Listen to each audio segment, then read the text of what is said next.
BRS బీజేపీల తప్పులను ప్రశ్నిస్తున్నందుకే తనను రాజకీయంగా దెబ్బతీయడానికి ఆ రెండు పార్టీలు కుట్రలు పన్నుతున్నాయని తెలంగాణ ముఖ్యమంత్రి రేవంత్ రెడ్డి సంచలన వ్యాఖ్యలు చేశారు. బీఆర్ఎస్ బీజేపీలపై తీవ్ర స్థాయిలో విమర్శలు గుప్పించారు.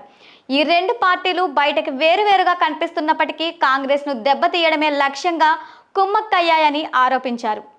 కొడంగల్ నియోజకవర్గంలో కాంగ్రెస్కు మద్దతు ఇచ్చే వారి ఓట్లను తొలగించేందుకు కుట్రలకు తెరలేపారని ధ్వజమెత్తారు.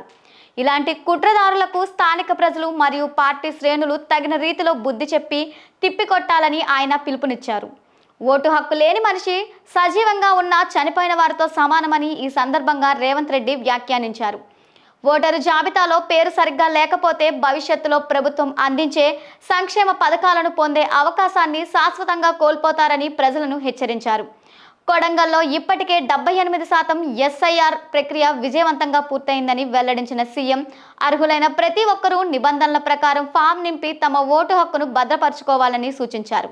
అనంతరం కేంద్ర ప్రభుత్వం తీరుకు నిరసనగా ఏఐసీసీ అగ్రనేతలు రాహుల్ గాంధీ, ప్రియాంక గాంధీల అరెస్ట్ను ఖండిస్తూ కాంగ్రెస్ నాయకులు శ్రేణులతో కలిసి సీఎం రేవంత్ రెడ్డి కొడంగల్ వీధుల్లో భారీ ధర్నా ర్యాలీలు నిర్వహించారు. కేంద్ర ప్రభుత్వ నిరంకుశ వైఖరిపై విమర్శలు గుప్పిస్తూ ఈ కార్యక్రమంలో ఆయన పాల్గొనడం ప్రాధాన్యత సంతరించుకుంది.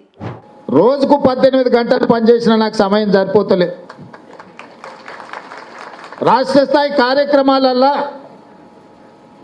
నేను నిత్యం లీనమైనప్పుడు కొడంగల్లో దొంగ దెబ్బ తీయాలని కుట్ర చేస్తే మీరందరూ అప్రమత్తంగా ఉండి కొడంగల్లో కుట్రలు చేసేటోళ్ళని బొందబెట్టాల్సిన బాధ్యత మీ మీద ఉన్నదా లేదా అని చెప్పి నేను అడగదలుచుకున్నా. ఎట్లయినా కొడంగల్లో దెబ్బ తీయాలి. రాష్ట్ర స్థాయిలో మాకు అడ్డంకిగా మారిండు, మా కంట్లో నలుసుగా మారిండు, మా తప్పులను పట్టుకొని అడుగుతున్నాడు, కడుగుతున్నాడు. అందుకే రాష్ట్ర స్థాయిలో దెబ్బతీయాలంటే పునాదిలో దెబ్బతీయాలని ఈరోజు బీఆర్ఎస్ వాళ్ళు, బీజేపీ వాళ్ళు కుట్ర చేస్తున్నారు. పేర్లు వేరుండొచ్చు, బీఆర్ఎస్ బీజేపీ, కానీ వాళ్ళ లక్ష్యం ఒక్కటే. వాళ్ళ దృష్టిలో ఒకరిని అధికారంలో నుంచి దించింది, ఇంకొకరిని అధికారంలోకి రాకుండా ఆపింది ఒక్కడే అని ఈరోజు కొడంగల్ ప్రజల మీద కక్ష కట్టి బీఆర్ఎస్ బీజేపీ వాళ్ళు కొడంగల్ శాసనసభ నియోజకవర్గంలో కాంగ్రెస్కు ఓట్లు వేసిన వాళ్ళ ఓట్లు తొలగించడం ద్వారా మనల్ని దెబ్బతీయాలని ఇలా కుట్ర చేస్తున్నారు.